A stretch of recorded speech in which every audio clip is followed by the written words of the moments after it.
The following podcast contains spoilers for Suffragette. I have no bits for this one. You have been warned!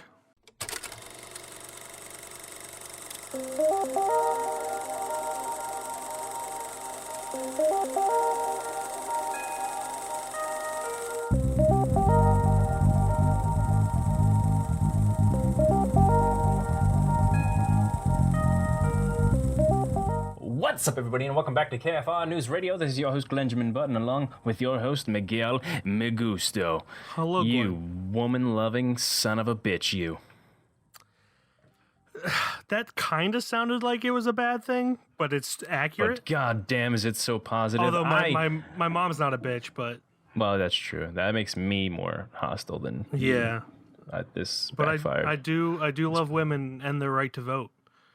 Don't we all? And I wish that, it wasn't a thing and it was just something that was guaranteed the whole time. But Should have been. you know what? You can't change the past, unfortunately. Sad days. Sad days. So The how are you opposite of happy doing, days. my friend? I'm good. How are you?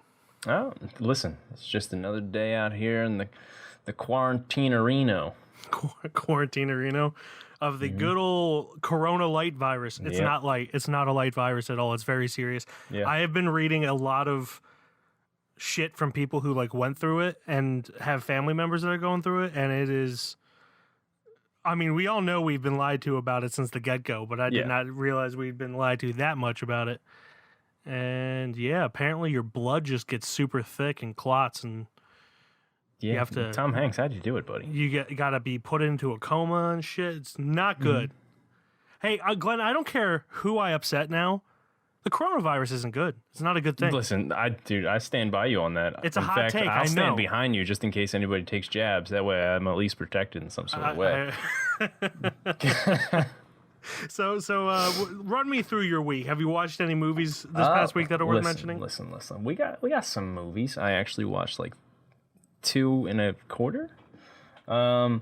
So the first one I watched was Devil's Advocate with Keanu Reeves and Al Pacino, Charlize Theron. I feel like you had seen that one before, hadn't you? I had not seen that one before. Who was I talking to about it? It's a good question. I might have been listening to a podcast about it, but yeah.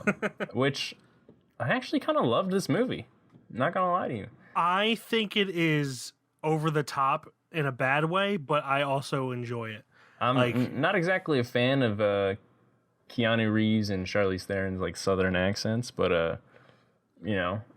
I got over it. The ending kind of it went one way and then went another way, which I wasn't a fan of that. Yeah. But as a movie as a whole, and Al Pacino as, spoiler alert, the devil, holy hell, he was great in it. Oh, yeah. I loved it. Yeah, it was definitely a good role for him. It is one of those movies that's just a little cheesy, mainly for the time frame it was made. Yeah. But it's still enjoyable. I can look past its flaws and just enjoy it for the super dramatic. I don't want to say mess, but slight mess that it is. Well, it's also one of those roles where it makes sense for Al Pacino to act like Al Pacino. Yeah. Hooah! Hooah! Hello, everybody. It's me, the devil. But you don't know that until the end. Everywhere. It's that made sense. If he's manipulative, he's the devil. It all makes sense. He's loud. Yeah. He's him. Yeah. I like that movie a lot. I thought it was great. Ending was meh. But moving on, the next one I watched was a movie I should have watched for some reason in my childhood, but never did. Batman: Mask of the Phantasm, which was one of the movies that came out during the whole Batman animated series. And my God, imagine making an animated series for kids and just sweeping the rug from them and having an actual really good story with good character development and stuff like that. Everyone thinks that I don't like superheroes. I don't dislike superheroes. They think I dislike superheroes because I'm trying to go against the curve. I remember anytime, Saturday morning cartoons when they were a thing, I was always disappointed when a Spider-Man or a Batman cartoon was on. Yeah. Because I was more of a Tiny Toons, Pinky and the Brain, Ren and Stimpy, all the fucking weird ones. Yeah. The ones that were definitely on drugs when they were made. Yeah, like I didn't dislike the superhero cartoons, but I was definitely they weren't my go-tos. Yeah. But I am surprised that you hadn't seen that until this week. I remember bits of it. I remember watching bits of it, but I don't remember the whole thing, like sitting down and watching it. My God, that animated series as a whole, like it's meant for kids. It's a cartoon show, but like the character development in the show and in the movies it was just so strong, and it is what made it so good, in my opinion. But that was a great movie. The last thing that I watched was a short film called, and I'm sorry if I pronounce it wrong, Mahua. Which is a short film about two young women who are about to receive the greatest honor, to be sacrificed by the gods, when it all kind of doesn't go according to plan. Huh. It was a good little short. It was only like 5 minutes. It could have used another at least 5, I think. Huh. That sounds interesting. Yeah, I'll have to check that out. Yeah. What about you, Mike? What did you see? Oh, me. I don't really watch movies. No. In fact, we can end the podcast now. Yeah, Good night, everybody.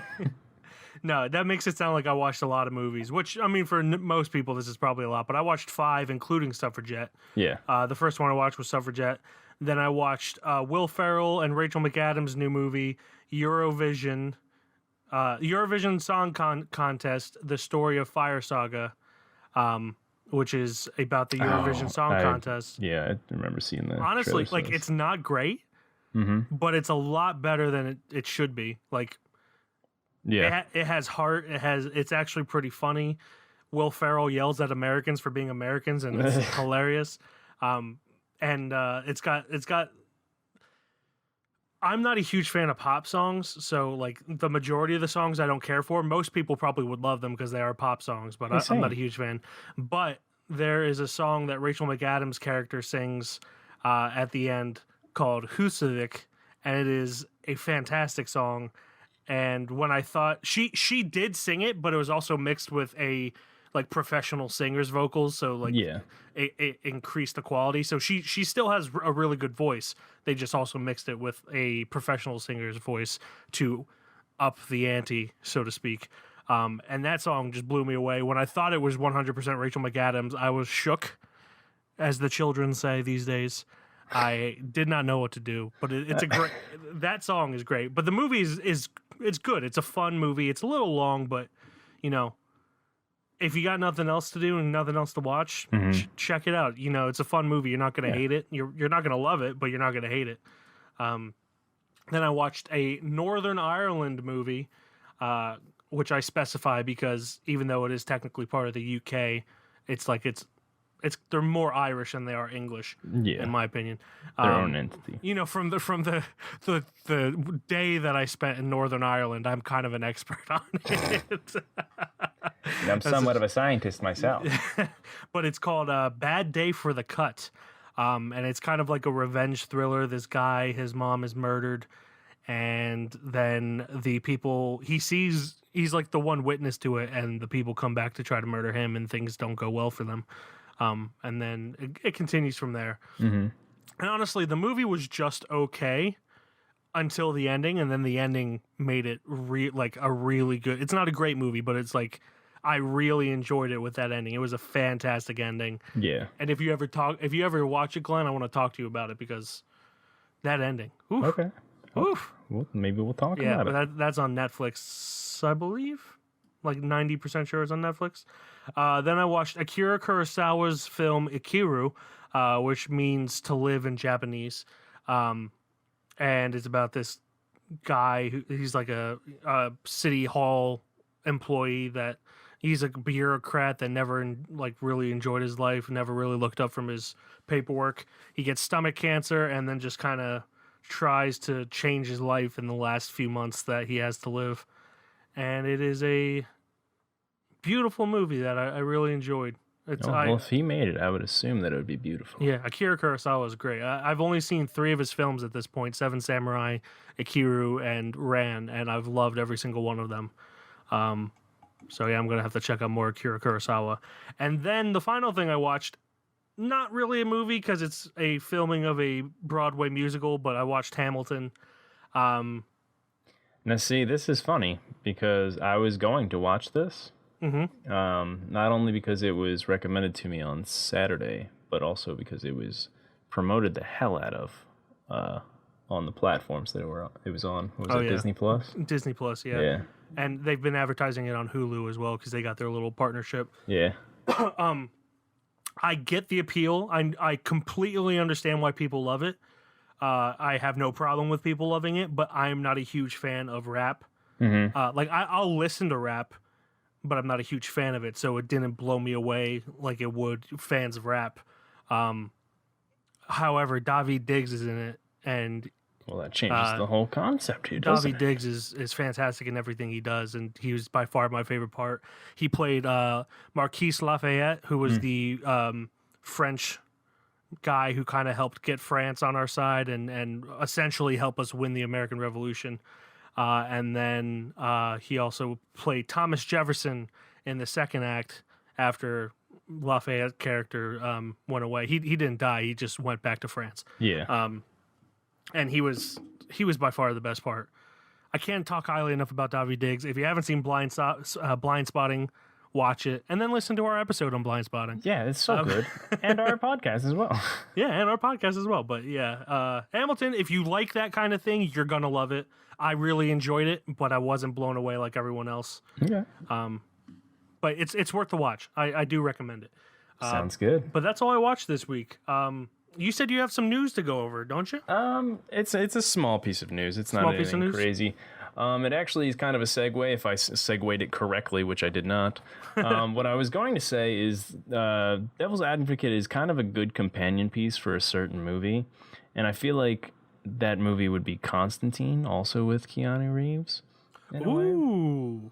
I mean, obviously, there's the heaven and hell aspect of it. Yeah.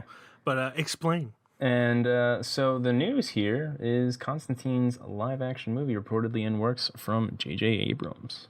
So hopefully, I don't know if it's going to happen or not, but like hopefully there's a sequel to the 2005 Constantine with Keanu Reeves, because I really want to see that sequel so bad because I love the first one so much. Constantine's one of those movies that I feel like doesn't get enough love. It does not. Because it is like, it has everything that like every other blockbuster has, but it's also unique. I mean, I know I'm pretty sure it's based off of a graphic novel, right? Yeah.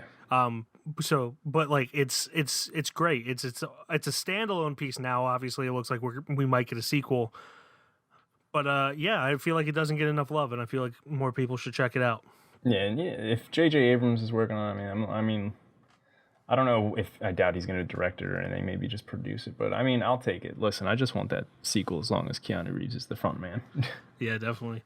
Yeah. So that's all I got. That's all you got? Well, that's that small piece. Let's dive into the movie of the week, which is your film, Well, not your film. You picked the film. I picked the film, yes. Called Suffragette. Women should not exercise judgment in political affairs. If we allow women to vote, it will mean the loss of social structure. Vote for women! Vote for women! Vote for women!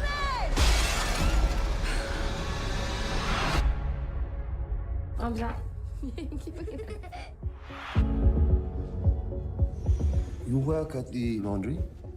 Part-time from when I was 7, full-time from when I was 12. We meet Mondays and Thursdays if you're interested. You a suffragette, Mrs. Elliot? I consider myself more of a soldier. As Mrs. Pankhurst says, it's deeds, not words, that will get us the vote. We've identified weaknesses in their ranks. We're hoping one of them will break. They're saying she's to speak. This is a deliberate escalation. This has to stop. Suffragette. In 1912 London, a young working mother and galvanized into radical... Fuck, damn it. I was so close already.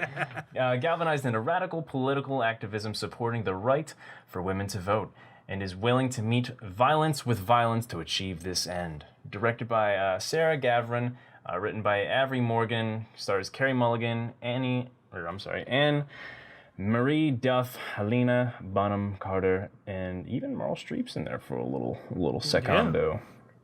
So yeah, cool. Yeah, last week I was talking about how kind of badass all the women who took part in the suffragette movement were, and I mentioned the one suffragette that was trampled by a horse, and wouldn't Lo it and be behold. my surprise that the climax of this film, while the film is not about her, the climax of the film is about the event in which suffragette, Emily Wilding or Wilding Davison. I'm going to say Emily Wilding Davison. She, to kind of get the suffragette movement out there, stepped in front of the king's horse during a derby and was trampled. And To her death. to her death, yes. And I talked about that last week, not knowing at all that this would be about it, because I did not see anyone with the name. Yeah, it's quite a surprise. Yeah. When they talked about the derby, I was like, holy shit, they're going to do it.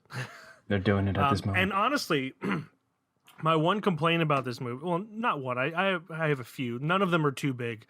This movie is pretty good overall, but I feel like it would have been more meaningful if they focused on Emily Davison's life instead of Carrie Mulligan's character. Yeah, Maud Watts's life. I don't even know if Maud Watts is a real person. I'm going to look it up now. It's actually a good question. Because her name was never in the book. She was passed down the book. And the book that I'm exclaiming right now is like a book that the suffragettes had passed down between each other in the movies. Or I don't know if they did in real life, but Maud never put her name into it that I'm aware of. Yeah. That whole time. Okay, so yeah, Maud Watts, or Joachim, or Joachim, was a real protest, or what's the word I'm looking for? Shit. No, okay, never mind. Those are two different people. But I think Maud Watts, which is Carrie Mulligan's character, is based off a few suffragettes combined. But from what I briefly looked, I could be wrong. From what I briefly looked at, she's not a real character. And I feel like this would have carried more weight if it was, surrounding Emily Davison and her life. Yeah. But, I didn't write it. Hey. So the person who wrote it obviously disagreed with me, which is fine. But what did you think overall of this movie? What were your thoughts watching it? I'm not gonna lie, most of it I was kind of distracted with it. Yeah. But that's my own fault, and I feel bad for it, considering this is the movie we're reviewing. And I'm a piece of garbage in my own right for that. It's crazy, the parallels between what happened like back then and what, for most places, is still going on, the fight for women's right. Yeah.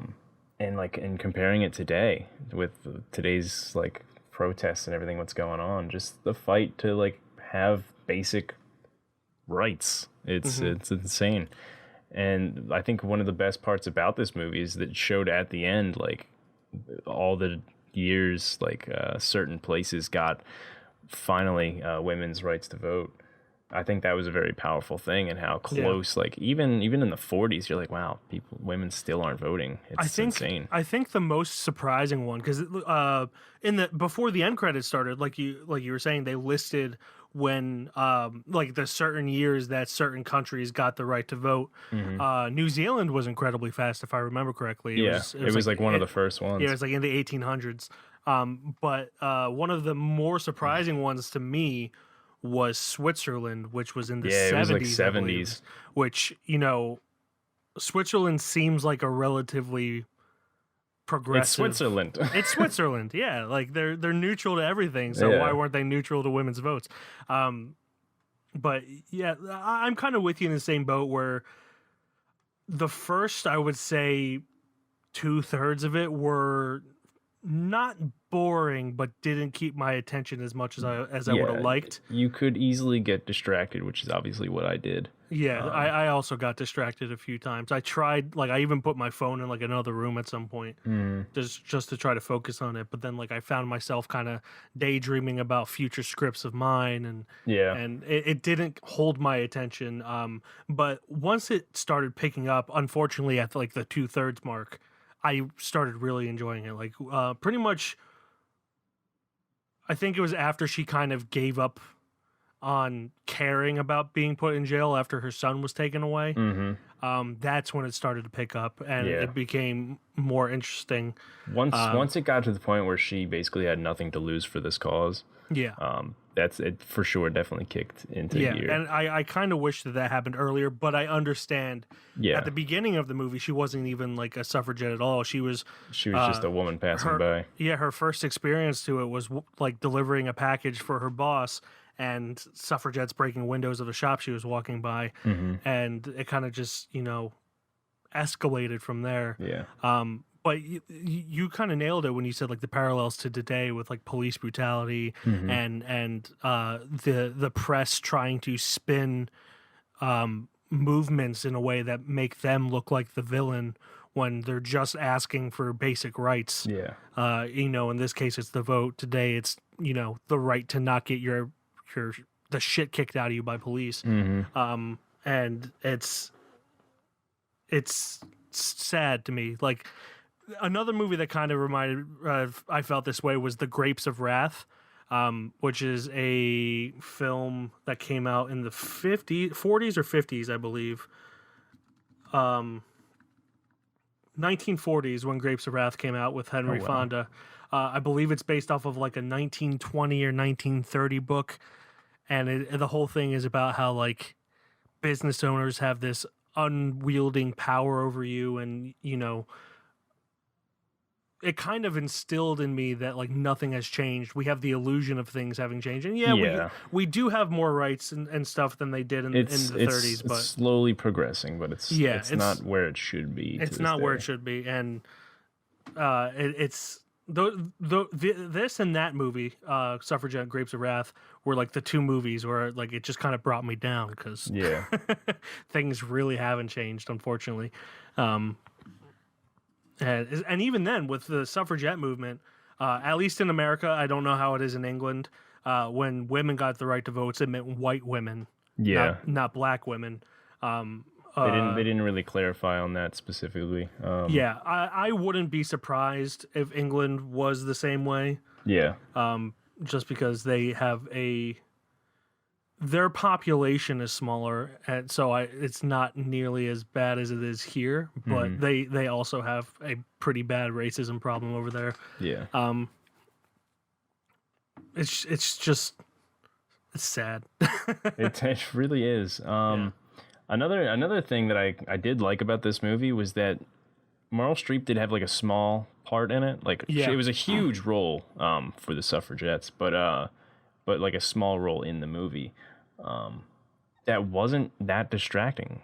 Like 100% agree. Yeah, which is normally if you're watching any movie, she's going to be the main scene. Like and they make it a make sure you see it thing. With her they made sure that she wasn't a distraction either. Like Emmeline Pankhurst, who is her character's name, who was a real person. She was this big character, but they didn't show her until the main characters saw her. And like they didn't show a newspaper with her in it. They built this mystery around her, even though you knew it was going to be Meryl Streep. You still you didn't know what she was going to look like. And you're absolutely right. Anytime Meryl Streep's in a movie, it can be a distraction, and they did a brilliant job of not making her a distraction in this. So easily this movie gets like a 2+ ups. I don't know what that even means, but we're gonna make it a term now. 2+ ups. Considering that I love Meryl Streep. I'm not trying to bash her, but it's nice knowing that she's in a movie and won't take the spotlight from whatever's going on around it.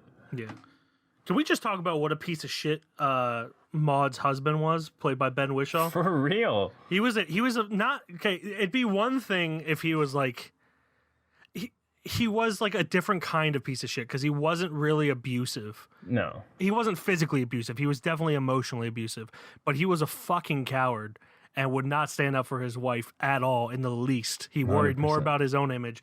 And I usually love Ben Whishaw in movies, and I hated him in this, which is the purpose of his character. So he did a good job. That's not to say he didn't do a good job, but he had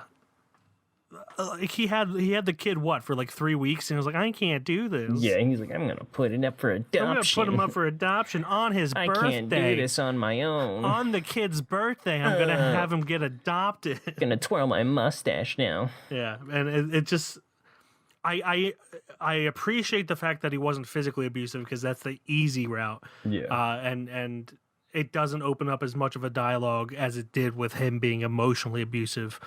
Not even like on purpose, just from him caring more about himself than he did about her. Yeah. And worrying more what people thought about him than her wants and desires.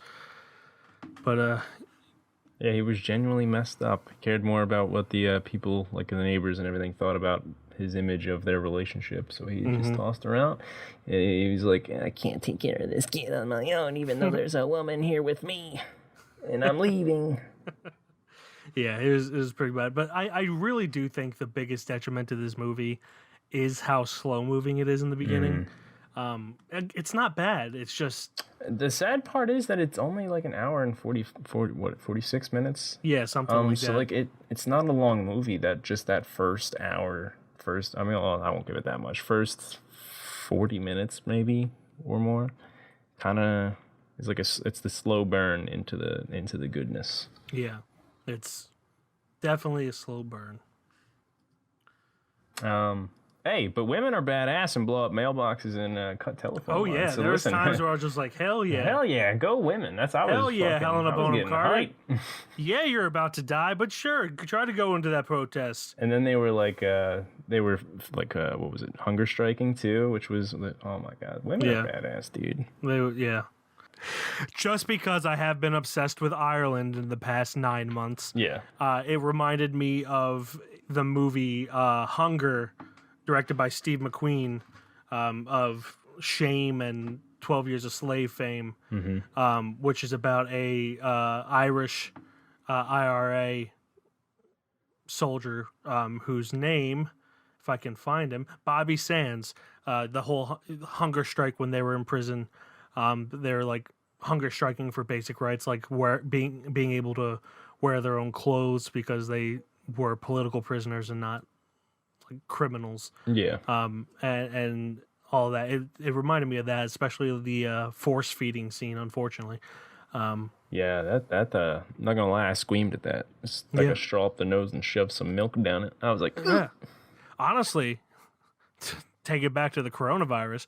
That's the main thing I worried about in a coronavirus is having to get a ventilator. I don't want things shoved down my throat. Yeah, I don't want to have to be put into a coma so things can be shoved down my throat. Yeah, I was like, oh god, oh my nose. Yeah, I'm gonna go blow it now. But yeah, it's an okay movie, but it could have been better in my opinion. Yeah, and I do wish that they focused more on the build up of Emily Davison, her character, because I feel like that final scene, especially since that end scene strongly was so devoted to her, I think it would have made more sense. It was devoted to her, and it was a really powerful scene. Like, you see her get trampled by the horse. It's not just like they cut away. Like you see her fly. And it really that hit and home. The jockey and the horse all go. Yeah, and to bring up one of your quotes, like, we have been terrible to horses. 100%. 100%. Give horses the vote. Like, they will kill us one day. They need to vote. They do. They need to vote, but don't worry. They're horses and can't because they don't have the mental capacity Besides, to do they so. just say nay to a vote anyway. Okay, I think with that, we should get into the judgment. What do you think? Yeah, I think so. So, for Suffragette, does it become a little shelf girl throwing rocks at a window and shattering it? Or are we going to make like a horse and say nay? Yes, I just took your joke. No, it's fine. I'm glad you did. So, now Glenn, this is your movie, so me. you gotta discuss. You gotta make your call first. All right, so I think if it wasn't for the first half of the movie, I think this would be one of the most solid like movies, especially historical ones out there. Yeah. About specifically women's rights, and like it definitely would get a yes from me if it wasn't the slow burn in the beginning, or if it just you were like you've said multiple times, like we've said multiple times, if that one character was the main character instead, I think it would deserve a shelf boy. I mean, it deserves a the recognition for sure. But yeah, I completely agree. I think it is close to being a great film. It's definitely enjoyable. I do recommend it, especially for just learning about the suffragette movement in England specifically. Yeah. It's a great companion piece with, like, if you were learning about it in a history class. I think it would be a good companion piece to watch along with that, knowing that some liberties are taken, but it is good. But it's just so close, and just kind of doesn't make it. So I will also say no to putting Suffragette on the shelf. So with that horse saying nay, let's move on, Let's move on. Suffragette does not make it onto the shelf. That brings us to our plugs for this week. Glenjamin Button, what is your plug? All right. So I was on the YouTube, as all crazy people are like myself, just scrolling through, and I found a video of a swordmaster rates 10 sword fights from movies and TV. How real is it? My goodness, this is terrible. There is so much bad in this. Hi there, my name's David Ronning of the London Longsword Academy. I'm a full-time swordsmanship instructor, and today I'm going to have a look at a load of clips about sword fighting and slag them off hideously.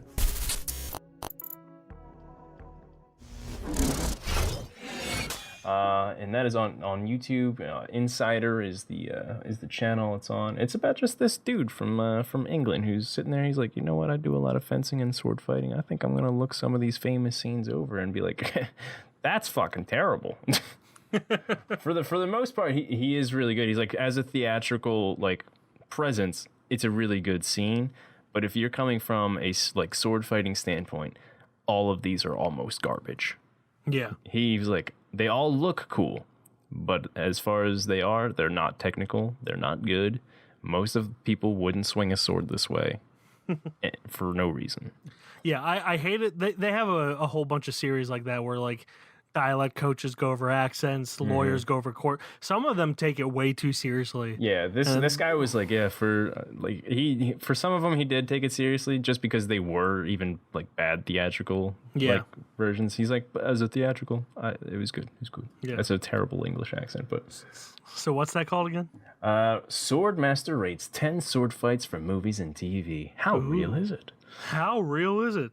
So that is your plug. That's on YouTube, correct? Yes, sir. My plug for this week is a TV series that I just now am learning that they're making a second season. Holy shit.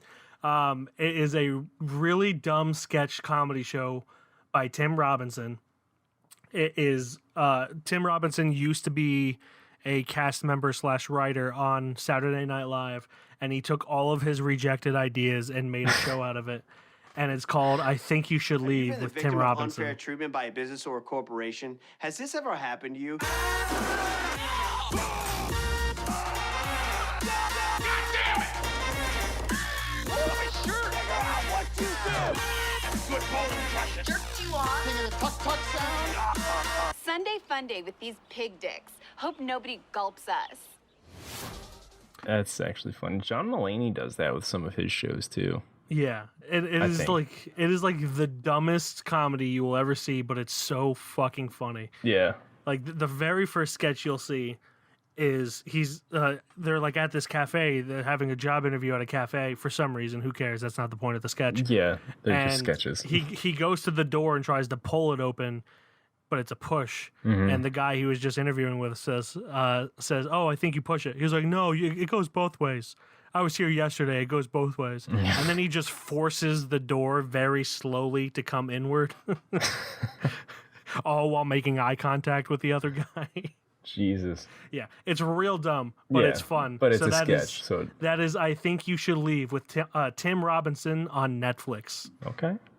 Those are our two plugs for this week. That brings us to our assignment for next week. And guess what, Glenn? Tell me, Mike. It is Netflix roulette time. Yes. So we got to roulette the Netflix.